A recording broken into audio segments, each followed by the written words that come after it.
Hi, this is Wendy. I'm here with New Deal Creative Arts Stories at 7. I'm reading The Secret Garden by Frances Hodgson Burnett. This is Chapter 2. Mistress Mary Quite Contrary. Mary had liked to look at her mother from a distance, and she had thought her clothes very pretty, but she knew very little of her, so she could scarcely have been expected to love her or miss her very much when she was gone. She did not miss her at all, in fact, and as she was a self-absorbed child, she gave her entire thought to herself, as she had always done. If she had been older, she would have no doubt been very anxious at being left alone in the world, but she was very young, and as she had always been taken care of, she supposed she always would be. What she thought was that she would like to know if she was going to live with nice people who would be polite to her and give her her own way, as her ayah and the other servants had done. She knew that she was not going to stay at the English clergyman's house where she had been taken at first. She did not want to stay.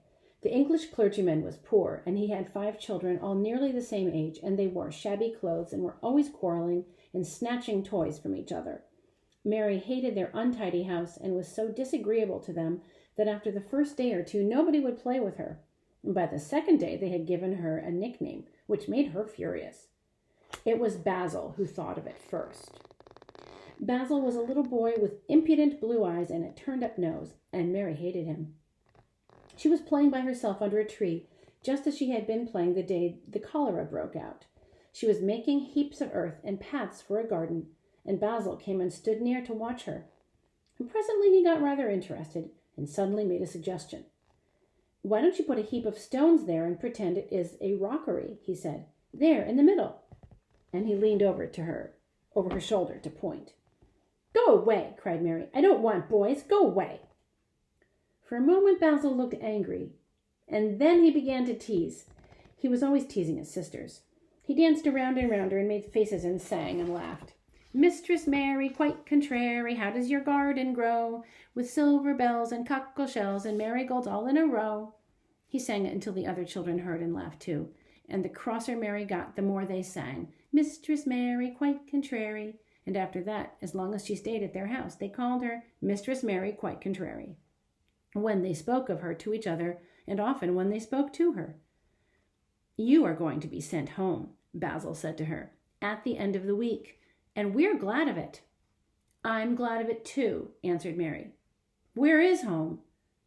"She doesn't know where home is," said Basil, with 7-year-old scorn. "It's England, of course.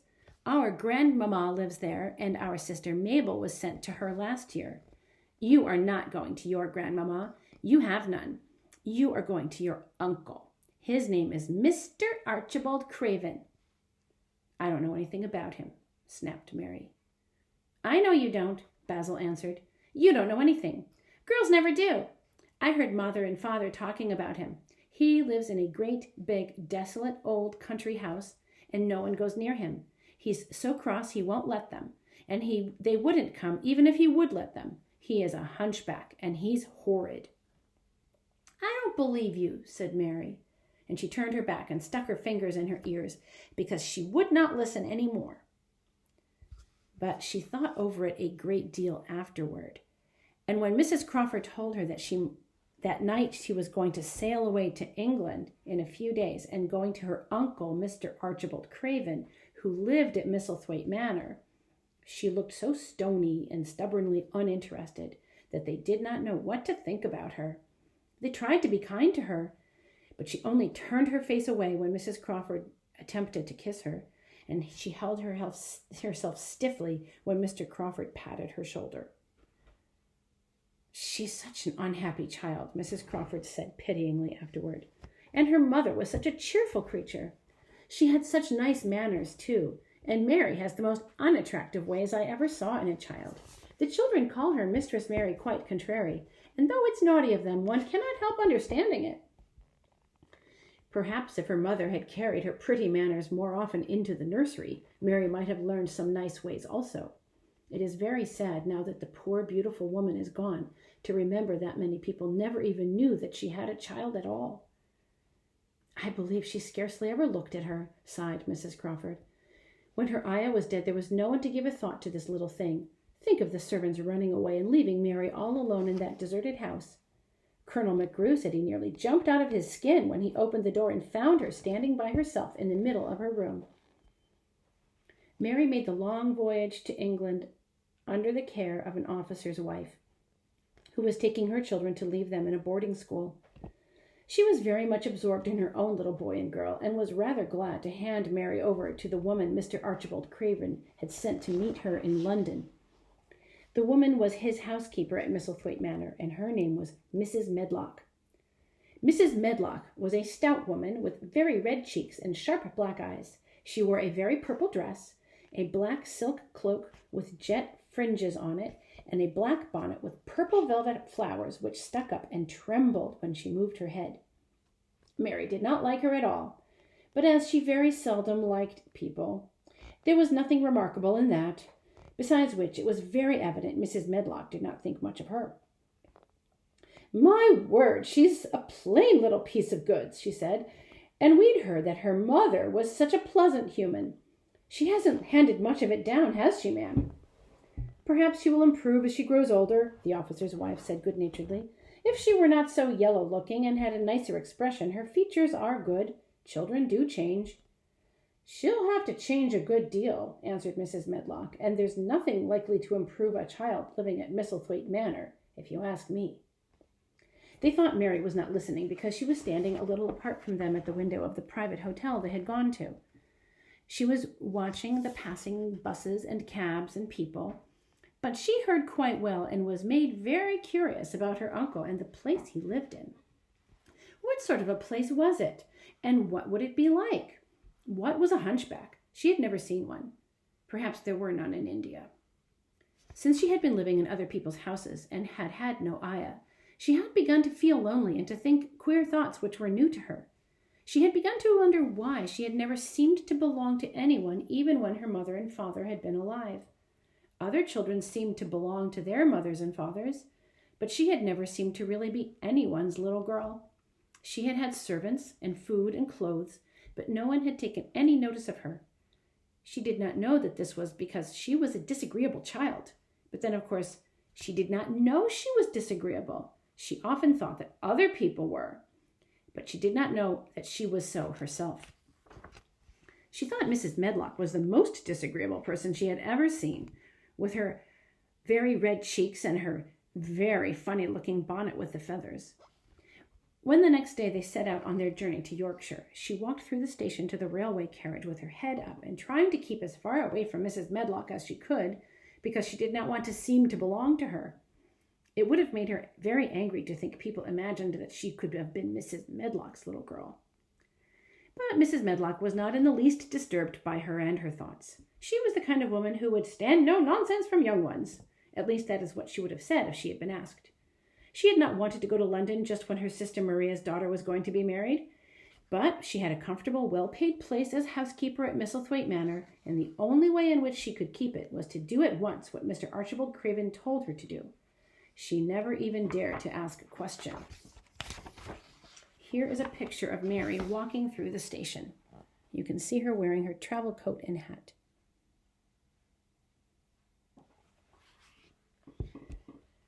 Captain Lennox and his wife died of the cholera, Mr. Craven had said in his short, cold way. Captain Lennox was my wife's brother, and I am their daughter's guardian. The child is to be brought here. You must go to London and bring her yourself. So Mrs. Medlock packed her small trunk and made the journey. Mary sat in her corner of the railway carriage and looked plain and fretful. She had nothing to read or to look at, and she had folded her thin little black-gloved hands in her lap. Her black dress made her look yellower than ever, and her limp, light hair straggled from under her black crape hat.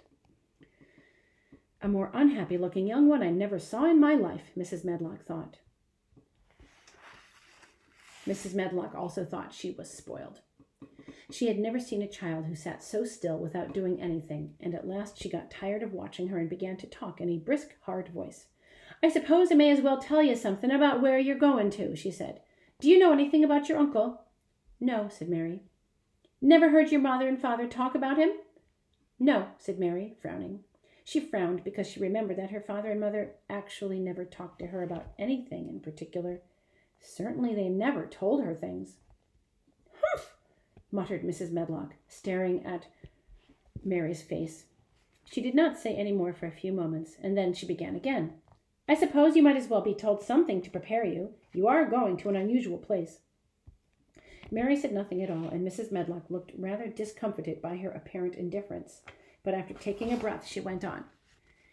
Not that it's a grand big place in a gloomy way, and Mr. Craven's proud of it in his way, and that's gloomy enough too. The house is 600 years old, and is on the edge of the moor, and there's near 100 rooms in it, the most of 'em shut up and locked.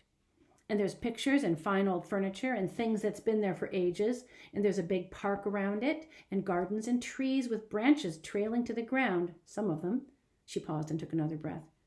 But there's nothing else, she ended suddenly. Mary had begun to listen in spite of herself. It all sounded so unlike India, and anything new rather attracted her. But she did not intend to look as if she were interested. That was one of her unhappy, disagreeable ways, so she sat still. "Well," said Mrs. Medlock, "what do you think of it?" "Nothing," she answered. "I know nothing about such places." That made Mrs. Medlock laugh a short laugh. She said, "but you are like an old woman. Don't you care?" "It doesn't matter," said Mary, "whether I care or not." "You are right enough there," said Mrs. Medlock. "It doesn't. What you're to be kept at Misselthwaite Manor for, I don't know, unless it's because it's the easiest way. He's not going to trouble himself about you, that's sure and certain. He never troubles himself about no one." She stopped herself as if she had just remembered something in time. "He's got a crooked back," she said. "That set him wrong. He was a sour young man and got no good of all his money and big place till he were married." Mary's eyes turned towards her in spite of her intention to not seem interested. She had never thought of the hunchback man being married, and she was a trifle surprised. Mrs. Medlock saw this, and as she was a talkative woman, she continued with more interest. This was one way of passing some of the time at any rate. "She was a sweet young thing, and he'd have walked the world over to get her a blade of grass that she wanted. Nobody thought she'd marry him, but she did, and people said she married him for his money. But she didn't. She didn't positively. When she died..." Mary gave a little jump. "Did she die?" she exclaimed, quite without meaning to. She had just remembered a French fairy story she had once read called Riquet à la Houppe. It had been about a poor hunchback and a beautiful princess, and it had made her suddenly sorry for Mr. Craven. "Yes, she died," Mrs. Medlock answered, "and it made him queerer than ever. He cares about nobody. He won't see people. Most of the time he goes away, and when he is at Misselthwaite he shuts himself up in the west wing and won't let anyone but Pitcher see him. Pitcher's an old man, but he took care of him when he was a child, and he knows his ways." It sounded like something in a book, and it did not make Mary feel cheerful. A house with 100 rooms, nearly all shut up and with their doors locked, a house on the edge of a moor, whatsoever a moor was, sounded dreary. A man with a crooked back who shut himself up also? She stared out of the window with her lips pinched together, and it seemed quite natural that the rain should have begun to pour down in gray slanting lines and splash and stream down the window panes. If the pretty wife had been alive, she might have made things cheerful by being something like her own mother, and running in and out and going to parties as she had done it with dresses full of lace.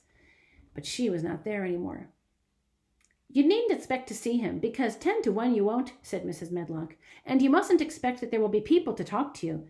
You'll have to play about and look after yourself. You'll be told what rooms you can go into and what rooms you're to keep out of. Oh, there's gardens enough. But when you're in the house, don't go wandering and poking about. Mr. Craven won't have it."